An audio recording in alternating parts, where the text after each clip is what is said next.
Lepo pozdravljeni, drage gledalke in cenjeni gledalci iz družinjenega studia, kjer tokrat gostimo izjemno zanimivega gosta številnih talentov. Med drugim je pastoralni asistent vojaškega vikariata v Slovenski vojski, romski katehet, stalni diakon, pa tudi mož in oče, ki mu življenje ni prizanašalo. Kako se je spopadel z alkoholizmom in samomorom v domači družini, kako je tudi sam želel postati duhovnik ter zakaj zapušča delo pastoralnega asistenta vojaškega vikariata. Na vsa ta vprašanja bo z nami odgovore delil Dolenjec Matic Vidic. Lepo pozdravljen, Matic. Hvala, Marko. Da takoj uvodoma razčistiva, ker sva oba rojaka, oba z Dolenjske in se poznava že kar nekaj let, se bova tokrat, če se strinjaš, kar tikala. Hvala, Marko. Drži. Ja, drži. In če začnem s prvo službo, ki sem jo omenil v tvoji predstavitvi, in sicer zaenkrat si še pastoralni asistent vojaškega vikariata v Slovenski vojski in praviš, da po skoraj 7 letih se ta etapa tvojega življenja počasi končuje, čeprav praviš, da je to najlepša možna služba, ki si jo opravljal, vendar klic je bil jasen. Kakšen klic se je zgodil? Pred 7 leti, 2017, sem videl razpis za pastoralnega asistenta in sem rekel, wow, to je pa tisto, kar sem celo življenje v bistvu iskal, pa nisem vedel. In vojska mi je dala res čudovita leta. Lepo sem se imel ogromno spoznal, veliko naučil in me je zgradila. No. V vojski sem se na nek način porušil in ponovno sestavil. In mi je bilo ena taka lepa epoha, kjer sem tudi gradil odnos z Bogom. Ne samo, bi rekel, odnos z mišicami, s silo, s fizikom, ampak tudi odnos z Bogom. Klic je pa prišel, kljub temu, da je res najlepša služba. Jaz mi je prav mislil, ko telovadim, ko fetkam, spoznavam ljudi tako čudovito. Ampak dan je kratek, ima še zmeraj 24 ur in klici z drugih področij so bili zelo jasni, da me Bog kliče na neko drugo polje, ki je še potrebno obdelave. No, o tem polju bo več v nadaljevanju seveda tudi govorila, ampak da si malo lažje predstavljajo naši poslušalci, naši gledalci, kako pa pravzaprav izgleda delo pastoralnega asistenta vojaškega vikariata. Imaš tu delovnik od 8 do 4, recimo od 7 do 3, ali razpotegnen čez ves dan, kje si pravzaprav prisoten? Jaz sem prisoten v Novem mestu, pa v Cerkljah ob Krki, kjer je letališče, tako da delam s piloti in s pehoto. Vsemi ostalimi. Moja naloga, prva naloga je, da sem pripadnikov najboljši prijatelj, njegov zaupnik, da vem, kaj se dogaja z njim, kaj se dogaja v njegovi družini. Tukaj je vojska zelo napredna, ker razume, ker gleda holistično na človeka. Ne samo, da je telo, duša in duh, ampak tudi v tem, da ni vseeno, kaj se dogaja doma in kaj se dogaja v službi. Ker delajo z orožjem, ker delajo zelo taktične in zelo nevarne naloge, je potrebno, da mora biti izdelan celostno. In tukaj pride naše delo, se pravi, da smo prisotni, da vidimo, kaj se dogaja, da smo zaupniki, da smo opora, da se tudi povezujemo z družinami, smo prisotni tudi v družinah. In pa predvsem tem smo tudi svetovalci poveljnikov, vojašnic za etične in moralne vprašanja in tudi religiozna vprašanja. Torej to pomeni, da se ti ne ukvarjaš samo z vprašanji, ki jih pripadniki Slovenske vojske doživljajo ob službi, torej v delovnem času, ampak tudi s tem, s preizkušnjami, s katerimi se srečujejo znotraj lastnih družin. Ja, velikokrat prihaja. Težava je, je izziv službe vojaka, ker je delovnik, ga ni 14 dni, ga ni pol leta, je na šolanju 3 mesece v Ameriki ali pa kje druge v Nemčiji in je veliko odsoten od svoje družine. In se zgubi stik. Ženo se ne pogovarjata, bežih samo otroci in se veliko zgodi, ko otroci odrastejo ali vmes, da pač ta manko je prehud.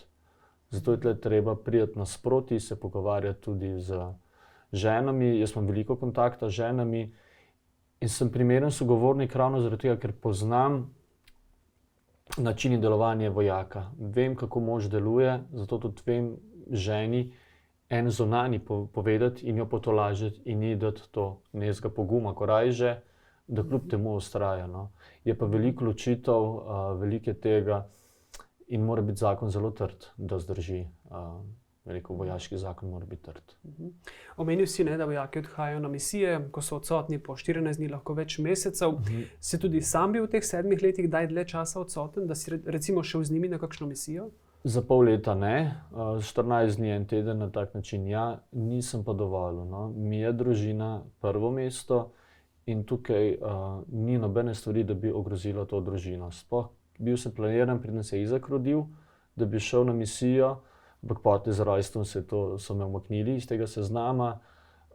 Je pa tudi v teh letih si ne predstavljam, da bi bil toliko manjkov. Že zdaj, ko me par dni ni, se mi srce trga. No. Ja, praviš, da gre veliko vojaških zakonov narazen. In vse to izvira ravno iz tega, oziroma kje so še ti razlogi, poleg seveda te fizične odsotnosti, fizične distance, ki ločuje zakonca. Kaj se potem še zgodi v tem odnosu, da se prekine? Ja. En izziv je, mi imamo buddy sistem, kjer sta dva, bi rekel, zelo močna. Smo zmeraj enega buddyja, ki skrbi zame in jaz skrbim zanjega. In v tem odnosu pol je težko preklopiti na odnos ženo. In tukaj potem pride, ker med njima je komunikacija zaupna, se pravi, si zaupata 100% s tem buddyjem, vsak ima enega v vojski, ki se mu 100% zaupa. Doma je pa tudi potem že narava vojaka taka, da ne more vse povedati. In tle se že začne. Jaz sem ravno tako opazil, bil izziv za naju s Petro, ko sem se začel s terapijami ukvarjati, kjer je tudi zaupnost 100%, da sem se kar izogibal kakršnekoli komunikacije, da ne bi slučajno prekoračil tega etičnega kodeksa, se pravi 100% zaupnosti. In so naenkrat nastale težave, se nisva več pogovarjala. Zato je bilo potrebno iskati, da se pogovarjava po mojih občutjih na ta način, da iščeva kljub vsemu, da je diskretno, da pa še zmeraj komunikacija poteka. In se takoj spremeni. No, tudi o tej komunikaciji s tvojo ženo bova še govorila. Torej, v vseh teh 7 letih si slišal za veliko izkušenj, veliko preizkušenj vojakov in tako naprej. Lahko deliš z nami kakšno od teh izkušenj praktičnih, seveda ne poimensko, ampak kaj recimo so največkrat ti zaupali, ti potarnali o življenju vojaka, bodisi v zasebnosti? Klic Boga. Imel sem eno tako čudovito zgodbo, ko je prišla ena vojakinja do mene in rekla: Matic, jaz bi se rada krstila. Sem rekel: ja, zakaj pa? Prav, jaz ne morem več tako živeti.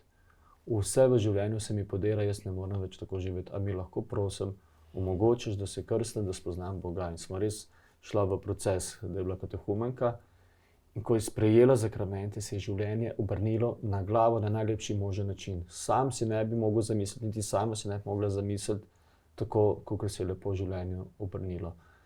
In je predvsem ta, zmeraj pravim, kakršnekoli težave so, je izvor isti. Zgubil sem stik s Bogom. Pa ali je tle alkoholizem, ali je tle gambljanje, igra na srečo, da se preveč zapletel v to, ali je tudi prekomerno kolesarstvo, prekomerno šport. Tu so vse destruktivni, samo destruktivni procesi. No. In tle je predvsem v vojski tudi veliko tega umikanja v šport, prekomerno ukvarjanje s športom. Zato danes govorimo lahko o tekaških ali kolesarskih hudobah, katere so. Ne?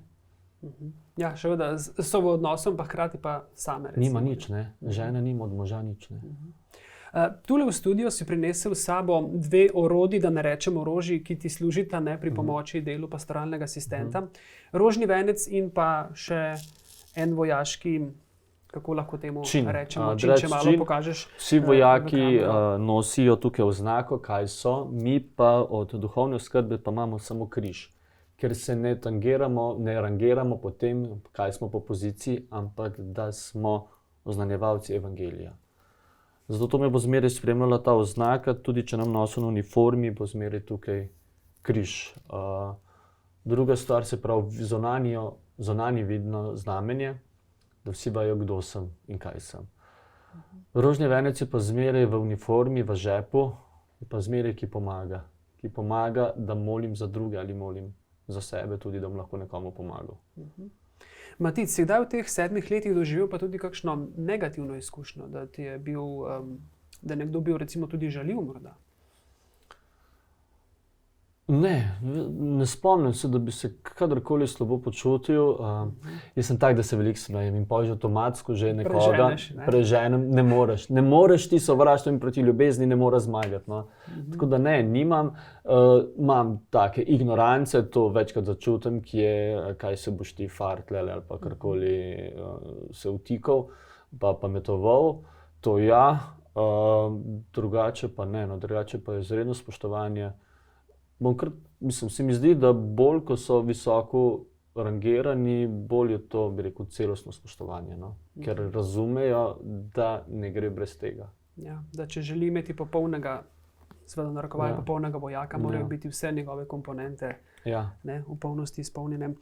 No, ko sva govorila zdaj o vseh teh preizkušnjah in izkušnjah, tudi tebe je v otroštvu dočakalo ali pa doletelo kar nekaj preizkušenj.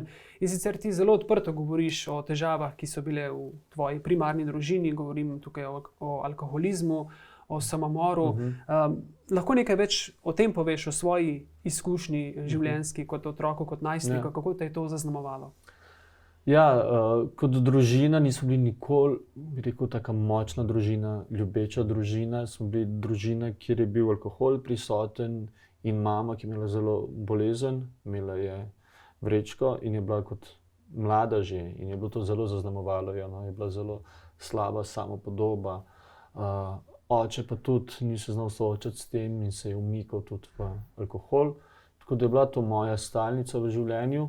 Ko sem bil star 13 let, se je pa mama naredila samomor in potem se je tudi vse spet spremenilo. Sem s starimi starši nekaj časa živel, nekaj časa pol tudi sam, pri 17 naprej.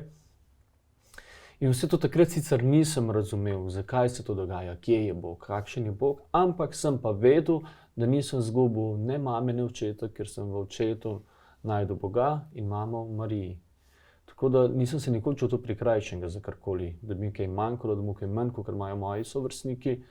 Tako da tukaj ne. Je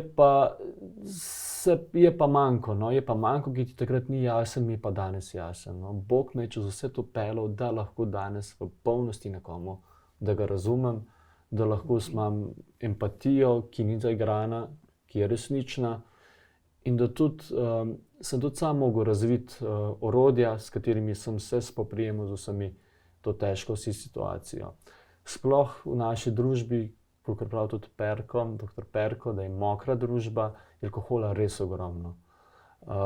In tudi to z očetom, ta odnos, je tudi pokojni zaradi alkohola, pred 5 leti, me je naučil, no, da tudi znam nekoga, ki ima izzive z alkoholom, iskati tiste vrednote, zakaj pa bi lahko pustil. Že za voljo otroka. Ali želiš, da bi otrok tak kot ti? A si pripravljen zanj nekaj narediti? A si pripravljen zanj narediti, da bo z veseljem govoril o svojem očetu?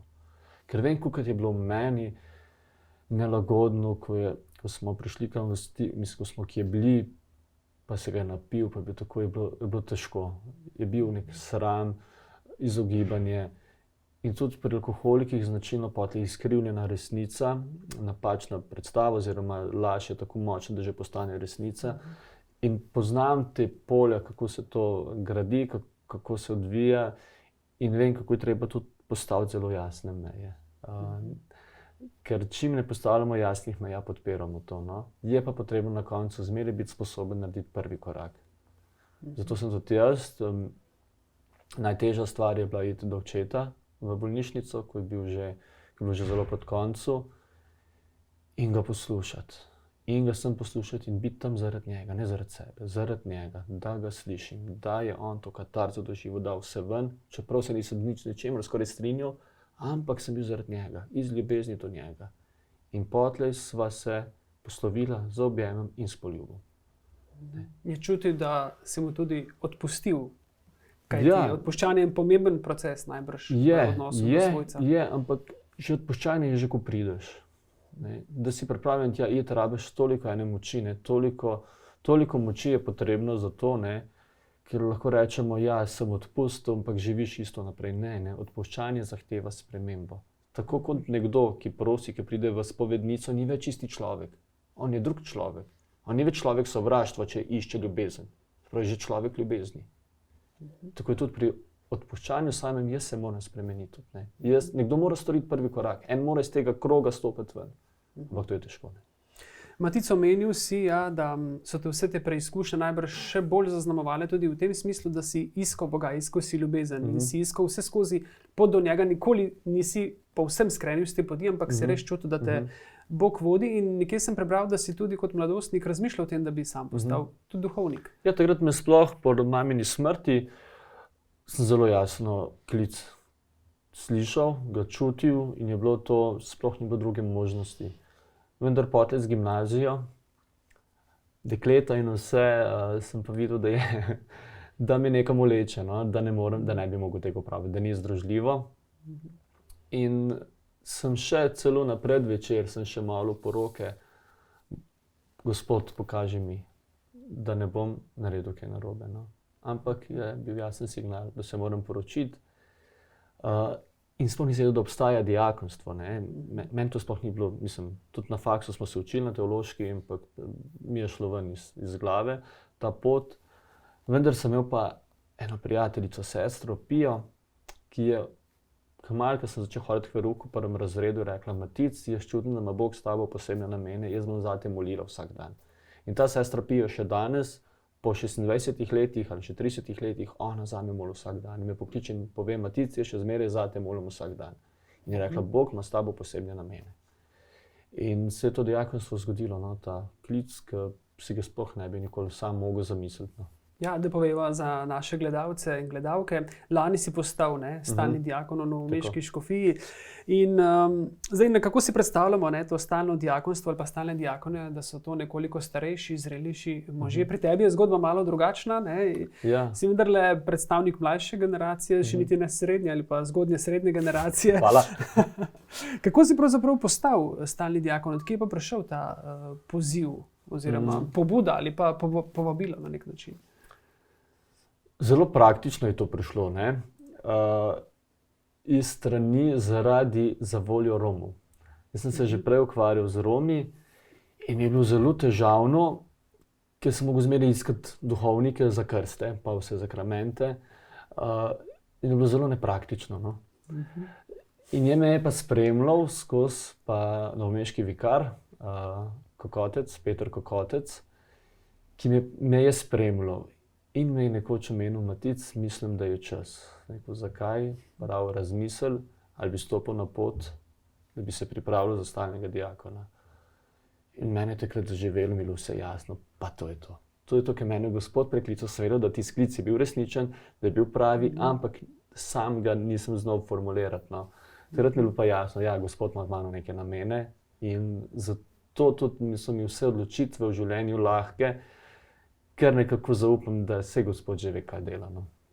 Ja. Tako da sem najmlajši v Sloveniji. Prvi pogoj je, da si posvečen za diakona 35 let, tako da jaz sem bil pol leta star 35 let. Lansko leto, pol 8 let poroke, moraš biti že malo utrjen tudi v tem, v zakonu, oziroma mislim, da je nekaj takega. Predvsem pa moraš v skupnosti nekaj žarevati, no, nekaj se mora prepoznati. Tako da si je že duhovnik, moj prejšnji župnik, me je že malo nagovarjal k temu, potlej škof, Andrej Glavan, no in tudi pol Peter, pa še bolj aktivno. Tako da sem iz škofije dobil pobudo, no, da stopim na to pot, katera je milostna. Vsak dan sem vesel, da sem lahko diakon in se zavedam, da s tem oznanjam. No. Jaz nisem klasičen, jaz sem malo drugačen. Ja, že tvoj uvod v ta poklic je nenavaden. Tako da želim to drugačnost tudi preko tega poklica pokazati in povabiti vse mlade, ki se mogoče kdaj zdi, da niso nagovorjeni, da je cerkev mogoče še malo tradicionalna, konzervativna, da je še tako gostonela. In želim s svojim pričevanjem pokazati, da smo kristjani tudi lahko malo drugačni. Ja. No, je pa eden od pogojev, prej si govoril o pogojih za stalno diakonstvo, je pa tudi ta, da te podpira domača družina, da te podpira žena. Zdaj ti imaš ženo Petro in kako pa je ona sprejela to tvojo pobudo oziroma ta tvoj klic, ki je v tebi očitno vse skozi bil in je potem prišel na površje s temi povabili in prošnjami. Kako pa se je ona odzvala na to? Ta prvi zavila z očmi. Pa rekla, zdaj bom imela župnika doma, se je rekel, no, ni to čisto tako, sem imel prav polahko razložiti. Sva imela izziv, ni bilo enostavno, sem rekel, prosim te, da stopiš na pot, da greva skupaj na pot, pa videla, kaj bo. In če ne bi bilo korone, jaz danes ne bi bil stalni diakon. Zakaj? Ja, korona, mislim, neverjetno. To traja 3 leta priprave, 4 leta priprave traja pri meni, ker imam teološko fakulteto narejeno, je to malenkost manj. In na tej poti prvo leto razločevanja, kjer morata hoditi oba dva. Aha, in te je morala spremljati. Je moral spremljati, ne, in je prvič rekel, jaz ne pašem sem, ne, sem rekel, vse vem, si čutim, pač ne pašeš, ne. Petra, bom rekel tako, ko vsi pravijo, imamo vse zakramente, ne, so družinsko bili vpeti v življenje občestvo, malo manj, mama je bila učiteljica in ni takrat v tem okolju ni to tako bilo. V glavnem sem jaz njen spremljevalec duhovni, tako da je bilo to zanje čist nekaj drugega. In tudi zdaj imamo dogovor, da jo ne silim k maši, jo vabim, ko se odzove, tako da tudi tle nismo tradicionalna diakonska družina, ne. Ponavadi so žene zelo vpete vse in so katehetinje in vodja eno skupino in drugo, pa nas pač ni tako, ne. Pa nič zato, Ti ne. sledi, oziroma si evangelizator tudi doma. Tako da, če ne bi bilo korone, ona tam ne bi zdržala in tja ne bi hodila in bi rekla, veš kaj, jaz se tega ne grem, tako da bova tole zaključila, ker je bila pa korona, je bilo pa nezaželeno, da so tudi žene, zaradi okužb vse skupaj, sem pa pol sam opravil do konca. Tako da smo se glih prejšnji teden menila, sem rekel, Petra, zdaj 1 leto okrog, ali ti je žal, da sem postal diakon, da smo to v našo družino sprejeli? Pa rekla, ne, celo smo dobili v našo družino sprejeli še nekaj več. Tako da danes sem hvaležen Petri, no, da mi sledi, da je moja sopotnica na tej poti. No. Lahko pa še malo bolj tako plastično predstaviš, katere službe pa imaš v okviru stalnega diakonstva. Zdaj o Rome si že omenil, ampak tudi o tem še v posebnem poglavju, o katerem bova govorila. Katere so pravzaprav tvoje naloge? Moja naloga je, da sem na voljo škofu, tako da sem s škofom Andrejem Sajetom, ko le morem, in on je zelo, zelo uvideven. Ravno smo bili na večerji 14 dni nazaj in je sestra, prav, kaj te Andrej, kaj preveč, kaj gnal za zraven, sem rekel, ne, glih prav, sem mu naročila, da mora merkati, ker družina je pomembna. In tako da me povab vedno povsod in absolutno razume vse, če ne utegnem, ne morem. Tako da škofu, drugače pa v vojaškem vikariatu, v vojski, upravljam sakramente, podeljujem poroke, poročam krst, bogoslužje besedna, vodom upravljam, na župniji potlej sodelujem, berem evangelij, pridigam. V Brusnicah, v drugi župniji imam verouke, 5., 6., 7., 8. razred, pa Romino, pa misionarjenje med Romino. Ja, ravno o Romi bova še govorila, ampak če se za trenutek še povrneva v tvoje zakonsko življenje in odnos s Petrom.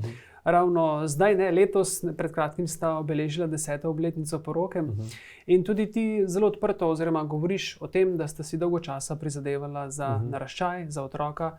In se vama je potem ta prošnja in želja pa uresničila, po kar nekaj letih, ampak sin Izak je danes star koliko? 3 leta. 3 leta. Se pravi, 6 let, 7 let, nekje je potekal ta najino neuslišana želja. No. In prvo so bili pregledi, če smo oba vse v redu.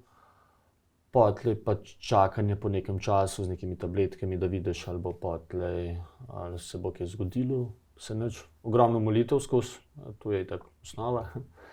Potem pa na čas pride prvometna, pa ni nič. In so zelo težka obdobja, ker vsaka menstruacija pomeni jok, konc sveta za tisti teden, sigurno. No. Je propadlo upanje, no, zgubiš upanje, pa ga spet povrneš, spet čakaš, pa tako.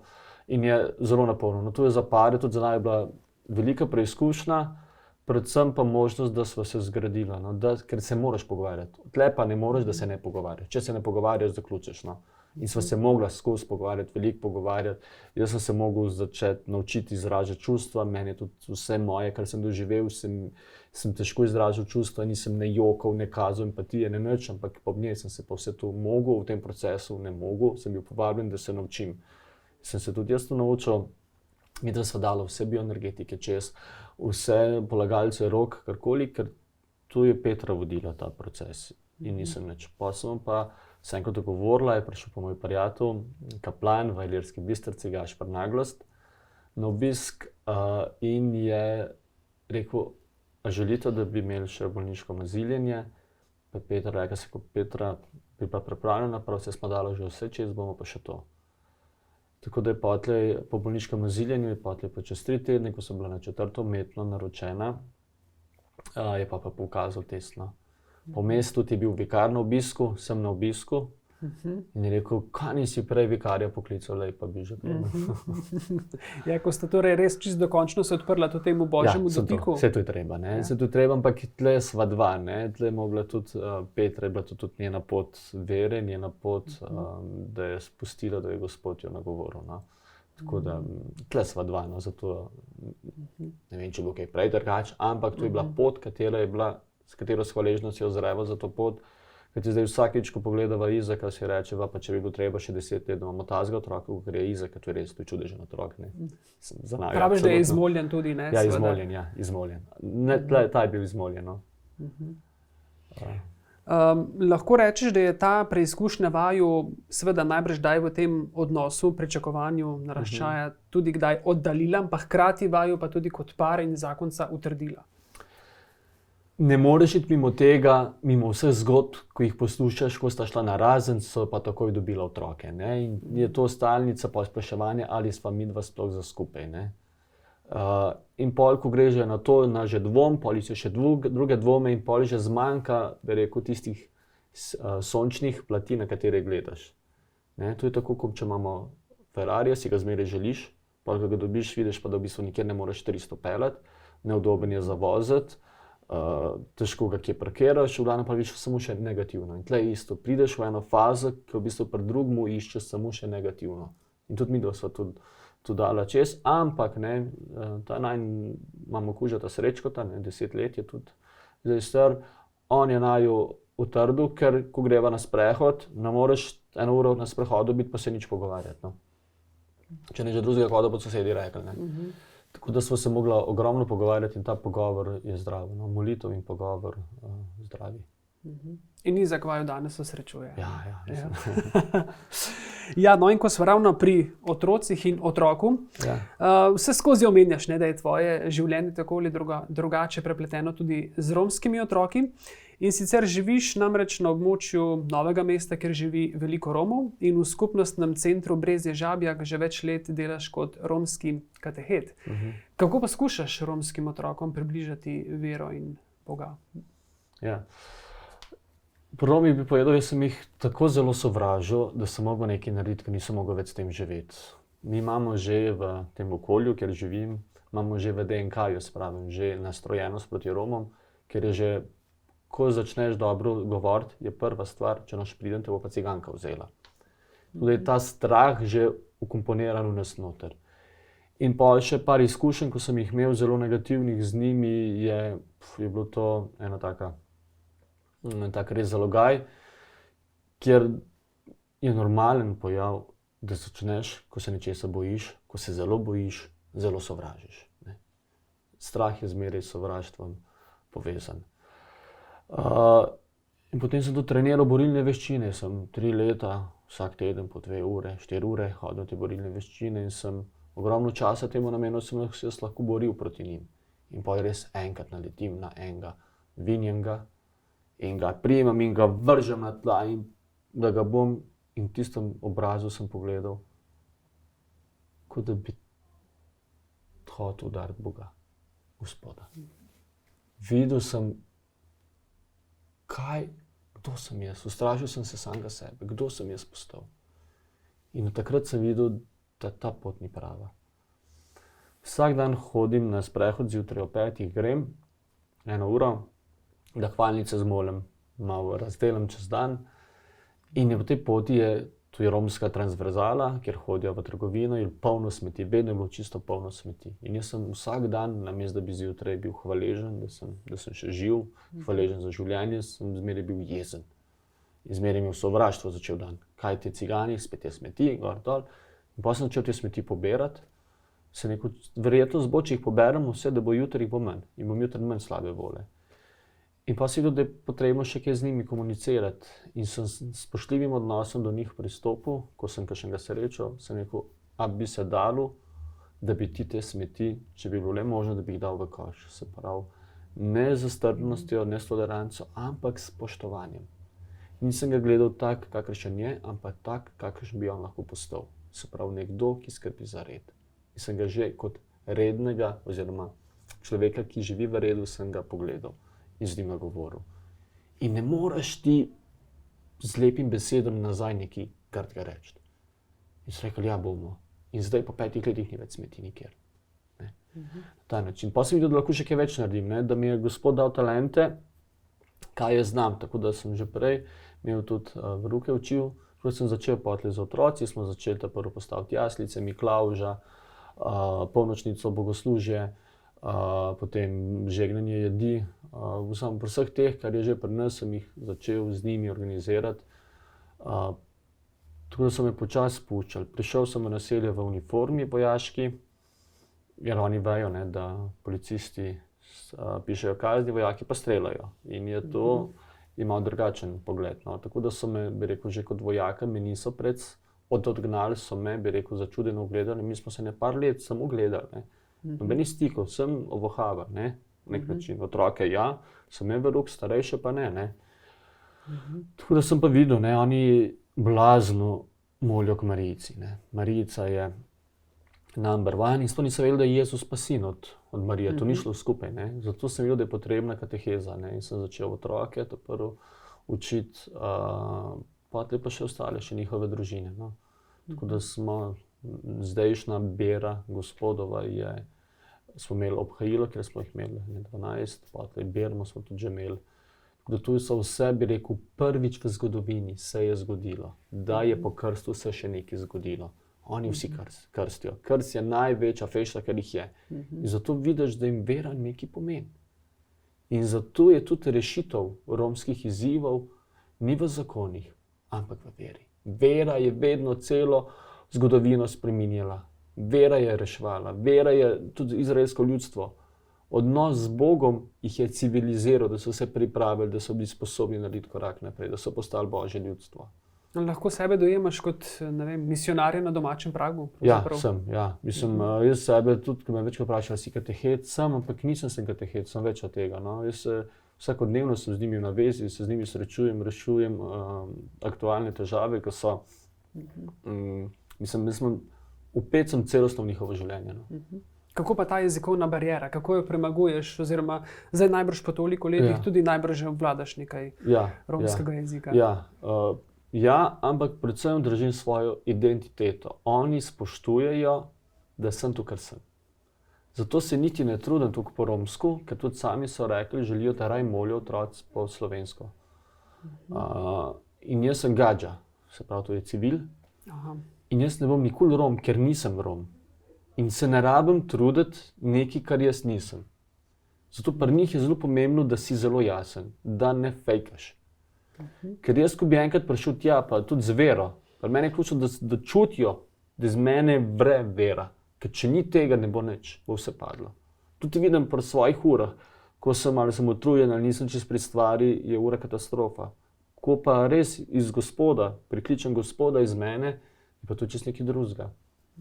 Zato sem zelo, bi rekel, pošten do njih in pošten do sebe, da vem, kdo sem, razumem, kdaj mi kaj pošiljajo, pa kdaj grde besede govorijo, to ja, in tudi osnovna komunikacija ja. Ne grem pa se to, no, da bi želel na ta način se približati. Približujem se na ta način, da jasno vejo, kdo sem. A imajo tudi kakšne domače naloge? Domače naloge, da molijo za starše, da naredijo dobra dela, ker tukaj ni 45 minut koncentracije. Zato imam kitaro in pojemo, si igramo igrice. Na ta način probamo zmeraj kakšno zgodbo zaigrati. Starejšimi pa zelo resno pristopamo cilje, kaj so cilji v življenju, kaj želimo od svojega življenja, kako bom to dosegel, vest je moj kompas, odnos z Bogom mi bo pri tem pomagal, imamo pa zelo, bi rekel, zelo jasno. No. Od tistih, ki vem, da lahko pričakujejo, sem zelo zahteven, do otrok pa, ker to moramo vedeti, poudariti, da tu so zlorabljeni, tu so ranjeni, tu so brez samopodobe, zelo slabo samopodobo imajo. Ker To bi bilo za vse terapevte, psihoterapije, odličen poligon. Ker tukaj na enem mestu, pri enih ljudeh, tukaj vsega frustracij, ko je tam, jih ni nikjer. Tako da ja. Morda še to vprašanje, no, ko si omenil Birmo in pa tudi obhajila. Kje pa so potekali obredi? To imamo vse na sosednji župniji, prav zraven, ki je Kamence, ki je tudi del tega, Sveti Janez Novo mesto.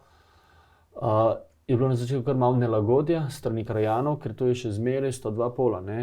Cigani pa krajani, ki ne funkcionira, no? Ni odnosa. In zato je bilo malo nelagodja, ampak je to odličen poligon, Romi so vsem kristjanom poligon, da se pokažemo, ali smo zares kristjani. Čudovito je biti kristjan v čudovitih pogojih, nikje, kjer me nič ne bremeni, kjer me nič ne preizkuša, tle si pa na čisti preizkušnji. Tle se vidi, ali si kristjan ali ne. Ampak je pa potrebno tudi, jaz nobeno nič ne, ampak dopuščam pa čas, da se bodo stvari spremenile in se spreminjajo. No, in to je ta korak, ki si najbolj ga tudi sam želiš in je tvoj nek osebni doprinos in dosežek. Ne? Če zdaj morda pod vse to, kar sva do sedaj povedala, postaviva oziroma potegneva eno črto in se osredotočiva na še en tvoj izziv, ki prihaja zdaj s tem, ko zapuščaš službo pastoralnega asistenta vojaškega vikariata. Zdaj v začetku nisem omenil, ti posredno si že, da si po izobrazbi sicer diplomirani teolog in filozof. In ker te izzivov nikoli ne manjka, se odpravljaš novemu naproti. Si namreč specializant logoterapije. Tako. Zdaj, kaj pravzaprav pomeni točno to področje in zakaj je ravno ta dejavnost? Tudi zaradi tega, kar si doživel v življenju doslej? Ja, drugače pa predvsem sem začutil, da v vojski ne moramo se nagovarjati z Gospodom. Ne moramo se približati Gospoda, niso vsi še odprti do Gospoda. In sem videl, da potrebujem še neka orodja, da mi manjkajo neka orodja in zato sem se tudi zraven službe še opravljal študij logoterapije pri pokojni dr. Cveti Pahlini, zdaj pri njeni hčeri Barbari Pahlini. Zdaj se je tudi ustanovil inštitut pri Antonu Trstenjaku, se pravi inštitut prav za logoterapijo. Tako da me je pa nagovorila, ker je bilo logoterapija, se točno to sprašuje, ker je mene celo življenje bremenilo. Kaj je smisel trpljenja? Kaj je smisel tega, da sem jaz doživel to pa to? Kaj je smisel tega? Ker si to skozi odgovarjamo, skozi smo izzvani z vsakim frustracijo, ki jo imamo, trpljenje, krivdo, smrt, smo zmeraj izzvani, da si odgovorimo, kaj pa je smisel. Ker nek smisel mora biti brez smisla. In logoterapija da te odgovore, se pravi pomaga poiskati smisel. Pomaga človeku na poti, ker tle ne gre, da se zdrav čustva. Vse druge terapevtske smeri imajo več ali manj se ukvarjajo s čustvi. Tle se je pa korak dlje, tle je pa duhovna plat. Tu se pa dogaja na ravni duhovnega. In zato mi je Viktor Frankl tudi blizu, logoterapija ravno zaradi tega, ker se osredotoča na ta del. Tudi, če je moje življenje katastrofa, če se mi vse nič ne odvija prav, je smisel, samo jaz ga še ne vidim. In stvari, katere ne morem spremeniti, lahko zavzemem neko stališče do njih. Naprimer, smrt mame se mi danes osmislila, se mi osmišljuje in alkohol pri očetu s tem, da jaz lahko zdaj delam to poslanstvo. In pri človeku išče, ne gleda na preteklost, kaj je slabo, ker če gledamo, kaj smo se dali čez, smo vsi patološko ranjeni do konca. Mi smo vsi polni takih ran, zaznamovani od otroštva, noben ni imel popolno otroštvo, vsi smo imeli ali zgrešene pristope, ali karkoli pa že, ampak jaz lahko naredim črto in nekaj iz tega potegnem. Jaz lahko iz tega gnoja naredim gnojilo. In to je logoterapija. Dajmo delati gnojilo. Pustimo preteklost, ukvarjamo se, kaj pa lahko jaz naredim. Kaj lahko naredim najbolj smiselno stvar. Kaj bi bilo najbolj smiselno v dani situaciji narediti. Ker življenje nas kliče. Ni važno, kaj jaz pričakujem od življenja, ampak kaj življenje pričakuje od mene. In tle isto, ni važno, kaj jaz pričakujem od Boga. Kaj Gospod pričakuje od mene. Gospod je meni dal en kup enih darov, enih talentov, en kup enih izkušenj s nekim razlogom. Gospod mi je to dal, ker me želi na nekem točno določenem področju s temi znanji. In tako služim Gospodu. Ker mi je najbolj pomembno bilo spoznanje v življenju je to, da na svetu nismo zato, da smo ljubljeni, ampak zato, da ljubimo. Ljubljeni smo že od Gospoda. In to spoznanje osvobaja, ker če iščemo ljubezen, jo ne bomo našli. Ker ljubezen najdemo, da redko ljubimo. Ne. In logoterapija je ravno to, ne, izhaja iz preko sebe, ne, se pravi samo preseganje. Ker če jaz delujem na tej ravni, kaj meni paše, kaj si jaz želim, kaj meni pripada, bodo drugi vsi sužnji okrog mene. Ampak jaz lahko nekomu nekaj dam, jaz lahko naredim neki prvi korak. Jaz sem lahko preko sebe za voljo neke vrednote, za voljo otroka, za voljo Boga, za voljo prijatelja, za voljo žene. In tle si človek v največji popolnosti, ko pozabim na sebe za voljo tebe. Vsi pravijo, ja, da prvo moraš imeti sam sebe rad. Sam sebe imam rad, ko ljubim tebe. Ne moram jaz ljubiti, ker ljubezen ni, malo je pa ni. Ko ljubim tebe, ljubim sebe. Ne mora biti drugače. Ljubezen je univerzalna. Ja, Matic, zadal si spet en tak izziv, vidim, da si pri njem zelo razgovoril. Morda samo še to, kje in kdaj boš začel upravljati to dejavnost? Že upravljam, doma sem si uredil prostore, tako da imam že kar nekaj klientov, prijateljev, sopotnikov, ki sem jim pristopil naproti, da jim pomagam. Različni so izzivi, vse pa izhaja vedno iz tega. Na koncu zato tudi želim, imam tudi en tak cilj, da bi bil začetnik, pionir pastoralne logoterapije. Se pravi, ko zdravimo z svetim pismom, z Gospodom, ko tudi v terapijo vnašamo Gospoda. No, in prepričan sem, da o tem cilju, o tem izzivu, morda kdaj kaj rečeva tudi spet v tem studiu. Jaz se ti res zahvaljujem za tak iskren in iskriv pogovor in te želim vse dobro pri tem novem izzivu, tebi, tvoji družini in pri vseh službah in delu, ki ga in jih opravljaš. Hvala, Marko, in hvala vam, vse dobro. Srečno in lep pozdrav.